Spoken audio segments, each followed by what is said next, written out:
আসসালামু আলাইকুম, সবাইকে স্বাগত করছি আমাদের নতুন আরেকটি ভিডিওতে।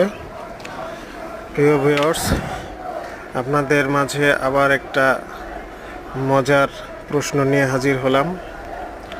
আজকের প্রশ্নটি হচ্ছে, নামাজের ভিতরে ও বাইরে মোট কতটি ফরজ রয়েছে ও তা কী কী? আমি আবার বলছি, নামাজের ভিতরে ও বাইরে মোট কতটি ফরজ রয়েছে ও তা কী কী? আশা করি সবাই সঠিক উত্তরটি দিবেন।